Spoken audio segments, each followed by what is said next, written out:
Hi, Annabelle. Hi. Thanks for joining us. So let's start right away with a question we already kind of started discussing with Sabra. Why in Poland we see such a strong results from center-right and far-right parties, despite that the economy is goes through decades of growth and no economic troubles at all? I think there are two things here. The first is that the political divide in Poland is not like in some European countries between left and right, but it's between a centre-right party and a further-right party. So this is something that has been dominating politics in Poland for the past decade.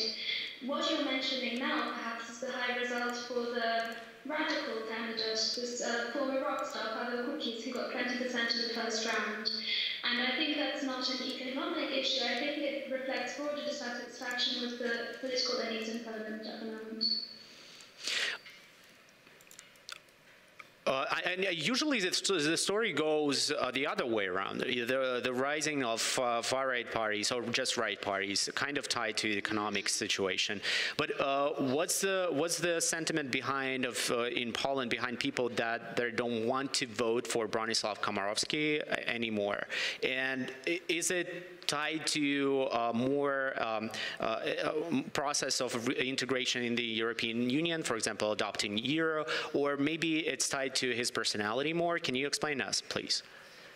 Yes, I think that the unwillingness of people to vote for Bronisław Komorowski now, I mean, obviously there are some people who are further right than him, and so for them he is a bit too centrist. But as you're saying, I think it's more of a personality issue and in fact a question of style, because I think that a lot of his former supporters and people who are undecided have been put off by Komorowski's election campaign style in recent weeks. So there are allegations that he's been acting complacently, that he hasn't been trying hard enough to be re-elected, that he's out of touch with voters. Yeah, and also I want to quote you a piece from Jan Zensky from Politico Europe, and he writes that while Duda tries to appeal to Kukiz voters by stressing that he's too unhappy with today's Poland, Komorowski will have to galvanize apathetic voters. And he points out that turnout was just under 49%, which is the lowest ever for presidential elections. Do analysts expect that voters will show up when they see that their candidate is losing, or Duda is on path to winning the second round?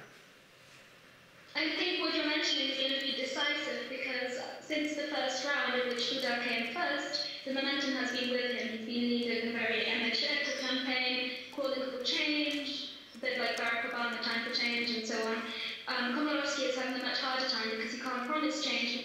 He is the establishment, and I think the result in 1 week's time is going to depend largely on what percentage of Komorowski's old supporters decide to vote, whether they decide to stay at home because they're unhappy with the situation, or whether they go out and support him.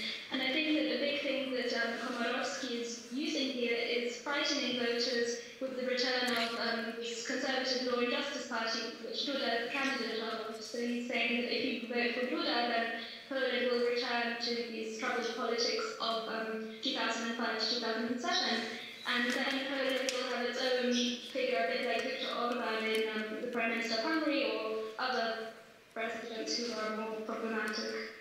Annabelle, one quick question. Do personalities matter in this runoff between Bronisław Komorowski and Duda? Because Duda, for example, just 33 years old, which is quite young, even for Poland. 43, yes. 43 years old, it was his birthday yesterday, and Komorowski is 20 years older, so it's a huge difference of ages, different generation. And Komorowski belongs to this old generation of the opposition activists from the communist times who were fighting communism, whereas Duda belongs to this post-communist Poland more. And there's a sense that he was put forward in order to appeal to these voters of the age of about 30 to 50 who are working and so on. So he's a fresh face for the Conservative Party. Thank you so much, Annabelle.